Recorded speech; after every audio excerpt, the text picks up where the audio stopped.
Hello, everybody. It's Ed Rosenberg again, and tonight I'm with a very familiar face. I'm with Chris McCabe again. Chris, how you doing? Good, Ed. How you doing? I'm doing great. Chris, who travels all over the world, is now in Maryland, and we'll jump straight into it, Go Chris. ahead. Okay. All right. Account reserves. I got suspended. You did? I got back on. Not me. I think someone got suspended, Yeah, but I know. I understand. right, to get back on, and then all of a sudden it seems like it's a random amount, how much they hold into reserve. Why do they do that for, and what can they do about it to get it released? I don't know if it's not a random amount. Orders that are older than 14 days, you will get disbursements for. But the reason why they're doing reserves, the reason why they changed their language and they sent language indicating that you would be continually reviewed while you're on this reserves period is because I think they are afraid that they'll reinstate people who will not follow their POA, their plan of action. They want to hold on to the funds. It's an opportunity or an excuse for them to hold on to funds longer. Probably they grab at any chance like that they get anyway. But it's also kind of a de facto probationary period, right? Where they say you're still under review. Are they actually actively looking at your account every 5 minutes? No, not after they reinstate you. But they keep you on reserves to keep you honest for a month at least, and to keep you on top of stuff and to make sure you're implementing your POA because obviously it's hard for them to know whether or not you're doing that. Sometimes they can see signs and sometimes they can't, right? So in terms of appeals, like you've probably had questions from people who want to know, can I appeal the reserves or they need their money faster, right? Is that pretty much all they tell you? Yeah, people they want the money fast because finally, first of all, the money was held for a while because they were suspended, so they got nothing. Then Right, all of a sudden they feel the weight off their shoulder. They're back right. selling on Amazon, and then all of a sudden they don't really know, so they look inside into the payments and they see that Amazon's holding 10-20% of the money. And it can be a sizable chunk. I mean, I get that. And you're thinking mentally, at least in your head, you're thinking, oh, I'm reinstated. Now I can pay off all those bills and make a. I mean, you can. You just have to wait a little bit to pay as quickly as much. And that's something they've done for a while. They used to call it reinstating sellers on watch list. That was the catchphrase inside. Um, but reserves, yeah. So watch list, they used to hold all your money for 30 days. At least they don't do that so much anymore. It's more the reserves every 14 days getting the disbursement. Um, so it's always good to have a contingency plan financially with Amazon. Have your own reserves stashed away, right? So you're not 100% dependent on the money they give you every month or every week or every day. Right, but emailing payments at Amazon Yeah, I waste mean, of time. the only times I've gotten people back sooner in terms of lifting reserves was not necessarily tied to reinstatement from a suspension. It was people who kept getting an email every other month saying we're reviewing your account, and then they'd get an email saying we're putting you back on reserves. But it kept happening every other month, and sometimes people were getting it once a quarter, and it was just excessive. And if you were, if I wrote in for them or, gave them information to tell seller performance in terms of, hey, we had it on this month, we had the next month, we had the month after that. And they actually look at the account annotations and see you've been on reserves like way more than you should have. Some of those people were reinstated faster. Mhm. Um, and some people are put on reserves and they don't roll off when they're supposed to. There's a mistake, there's a tool error, whatever it might be, and they just stay on for too many days. So those corrections are made and they reinstate those people from reserves. But aside from those two instances, you're pretty much on until you're off, and that's sort of it. Right, so there's nothing you could do. It's all automatic. I know people used to email payments to be dispersed faster. Did you ever hear people still doing that? Well, I mean, for what? If your account's closed, you don't necessarily always wait 90 days to get your funds. Some people get them in 45 or 50. You know, if there were no pending order, I'm sorry, if there were no claims that were pending, so no guarantee claims came in after 45, 50, 55 days. No other, threat in terms of bad risk to Amazon. They would just release the money, and before 90 days sometimes. Right, I didn't know that. I'm talking about, let's say you want your money dispersed. You're not suspended. You're an active account, and if you want your money suspended, You want your money dispersed a little bit earlier. So I had heard that you can email them and give them a reason. They sometimes would do it. Have you heard anything about that? Once in a blue moon, I hear stories like that, but they probably have to fit into one of those two categories that I was trying to, those two buckets that I was trying to put people into. A mistake is made, or they're putting you on reserves excessively because of another mistake that somebody else made and nobody read the account annotation, something like that. Hmm. But you can't rely on that. You can't. I mean, as a fluke, you might get it, but Right. yeah. Okay, account management program. What exactly is it? Can anybody get it? How much does it cost? Yeah. And they save you from suspension. I mean, somebody asked me today, can I have one assigned to me?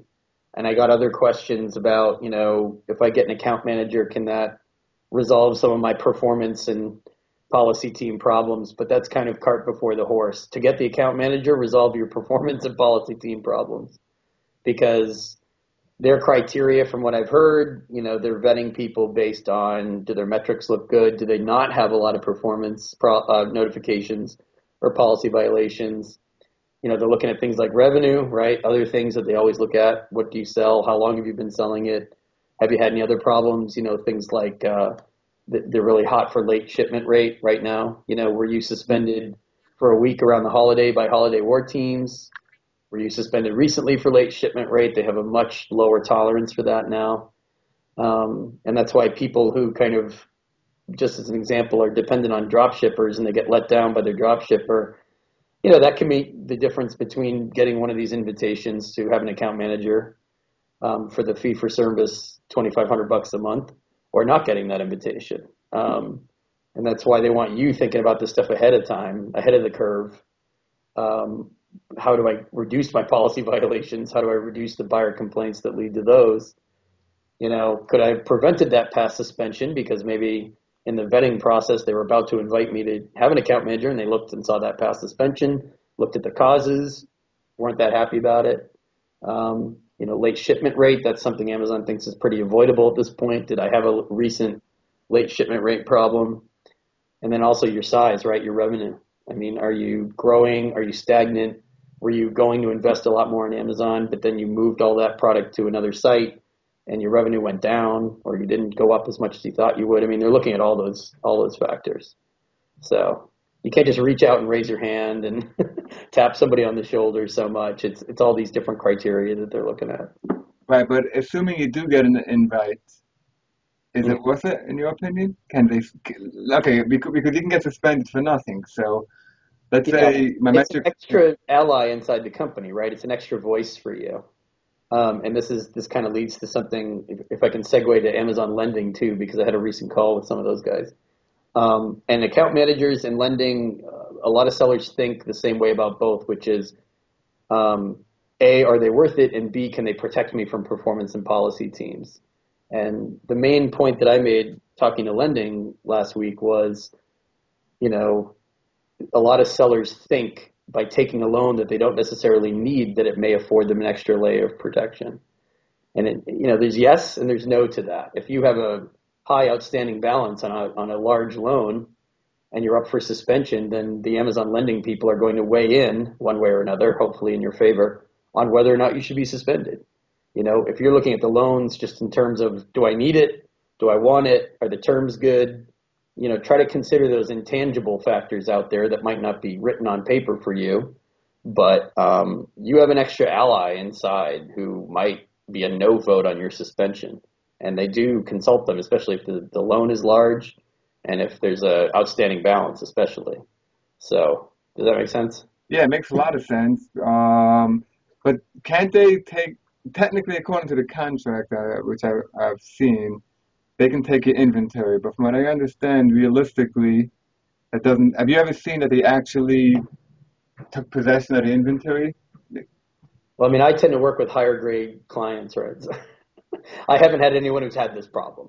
I've worked with people who are concerned about it and they don't want to take a loan that's larger than a certain size because they're afraid of the whole, inventory issue. But it's also, case by case. I mean, what were they actually doing to get suspended in the first place? I mean, if it's something avoidable, then okay. But if it's integral piece of your business model that's not really working on Amazon, and you kept doing it even though there were signs that there were trouble, then the problem isn't really the size of the loan or the amount of inventory you're stuck with, having them, take your inventory. You're really looking more about the appeal you need to write, operational changes you need to make, that sort of thing. I mean, your focus has to be in the right place, right? You can't call lending and say, hey, we have a huge loan with you, but we have massive problems with our account. Can you just help clear it up for us? Right, I understand. I mean, lending. What I like about lending is at least you can talk to somebody. Like before they approve you. I know by me, they call me up sometimes. Yeah. What do I need it for, right? Right. And what I'm hearing is there's going to be more of that. They're soliciting feedback from people publicly and privately, I think. And they're hoping that people don't take loans for any reason other than, just for the sake of it, thinking that gives them an extra account manager. They're actually hoping that you're not doing that, even though that's what a lot of people are doing. They're hoping that people take it to expand their business. They need that extra push, that extra money to grow their selection, to grow their revenue stream. And I pretty much told them point blank, like, I have several clients who aren't taking the loan for that reason. They don't even need it. They're doing fine. They just take it because, they're aware from me or other people that if there's a suspension looming and there's somebody on the inside of these programs who can cast a no vote for the suspension, against the suspension, then that's a yes vote for them staying on the platform at least a little longer to sort out some problems if there are some problems. Psychologically, it makes sense. Yeah, I mean, and then there's a dividing line between do you have a large outstanding balance or not? Is it a small outstanding balance?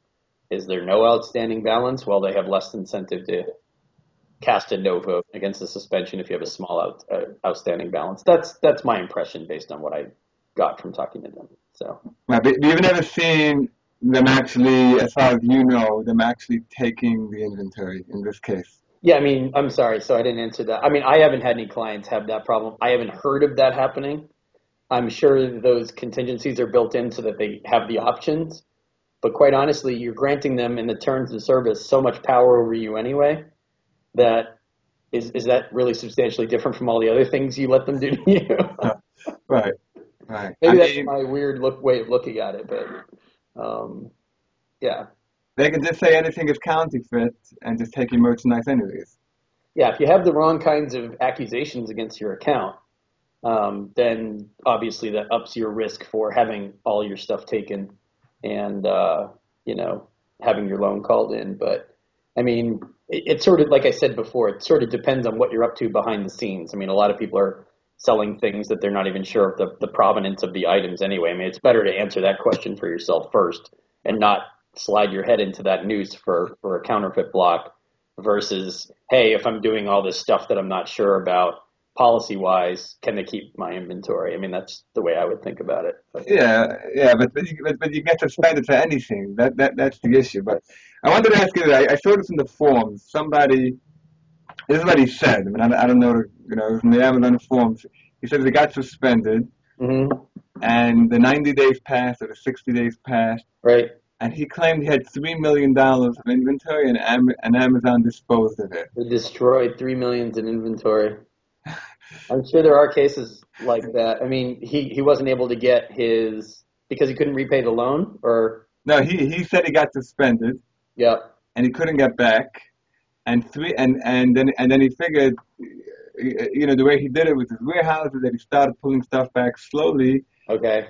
and This the is ni- and he the missed, 90 days passed. so he missed his removal order date basically. Yeah, and no one could pick up a phone and tell him something.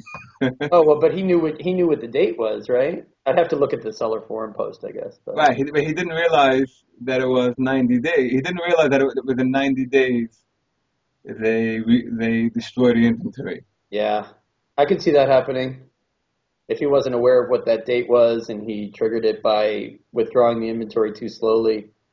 I haven't heard of anyone losing 3 million in inventory, but I'm sure it's happened. Yeah, Right, but when they say dispose, I mean, do they physically destroy it? that's a good question. We need to find somebody who's actually destroyed inventory and ask them. They use So like they I'd just love Chris, that's your homework. We got to That's my find. homework. I need to get a picture of the forklift that's used to crush boxes with the product in them. Right. Okay, one last question I wanted to ask you. How would they know if I drop ship? They don't know no necessarily, but there are signs of, obviously late shipment rates going up. If you have to cancel a bunch of orders sometimes, order fulfillment problems, not have anything that indicates that you don't have stock when you need it. And if you're missing, your shipments to FBA, if anything that's late, right? If you can't justify a late shipment, I mean, how would you, just think, how would you justify a late shipment that was because of a drop shipper and you wanted to give a different excuse that wasn't a drop shipment failure? What would you say? Oh, well, I would say there was a warehouse problem. I see Right.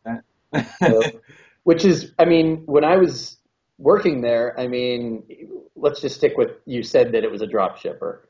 I would, okay, dump the drop shipper, make sure you never do it again, have contingency plans, whatever I would say, but I would actually tend to reinstate those accounts a lot more than they would now. Now they would sort of say, oh, you've had so much time on Amazon to learn that late shipment rates are terrible, and you had that problem in the past. Maybe it was, again, holiday war team 1 week, or maybe it was another suspension, but Amazon's not the place to have late shipment problems. So goodbye. I mean, they're much less tolerant of it now. You can come up with another story, right? But if it doesn't match up with your past account history, they're probably going to look at the account annotations as they are supposed to and decide, that you have had this problem in the past. You probably dumped one drop shipper, but you didn't dump them all, right? Hmm. It's sort of like the whole retail arbitrage thing is becoming a kind of a quiet, dirty word inside these teams.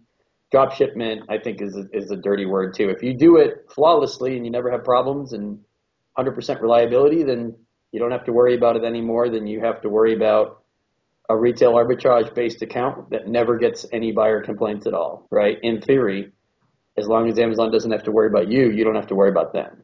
Right. That's a good. It's the same. It's analogous, I would say. Drop shipment, officially, publicly, not discouraged necessarily, but quietly behind the scenes, probably frowned upon more and more as time goes on. And the same thing with retail arbitrage.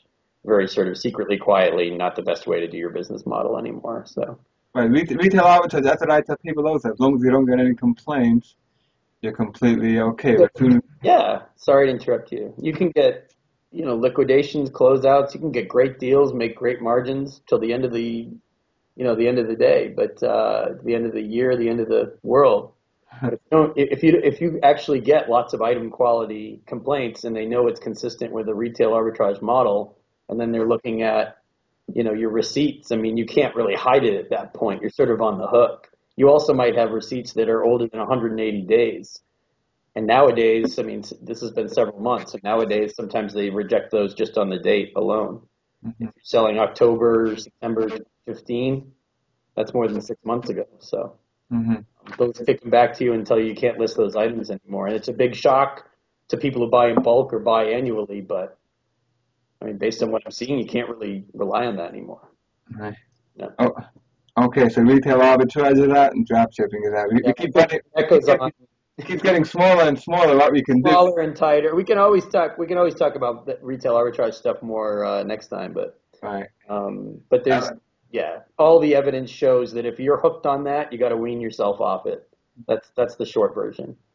Um, find some new suppliers, form new relationships with people who, are authorized resellers themselves or sourcing from authorized resellers and have good supply chain documentation. The bag of receipts from the store era is quickly coming to a close. So it's going to become a question of who can adapt the fastest. And the people who aren't able to will probably need to sell those things on eBay or other marketplaces that aren't as stringent. right. That's my personal view of it, at least. Yeah, yeah, it makes sense. I mean, Costco, forget about it. Costco, Sam's Club, they're not going to take those receipts. I mean, people do get ASINs reinstated that have been, restricted with those receipts still. I mean, it's not always rejected 100% of the time. It's just getting harder and harder. I'm seeing it succeed less and less of the time. So it's a question of risk for you. I mean, how much more do you want to try to kind of get out of that strategy, knowing that, the opportunities are shrinking every week and every month that you do it. Right. The people that just think that it's going to stay the way it's been on into 2017, 2018, I mean, to me, that's a fantasy land. Wow. Yeah. All right, Chris. All As right. always, it was a pleasure, and I'll talk to you soon. Thank you so much, Chris. Talking to you. Take care. Bye.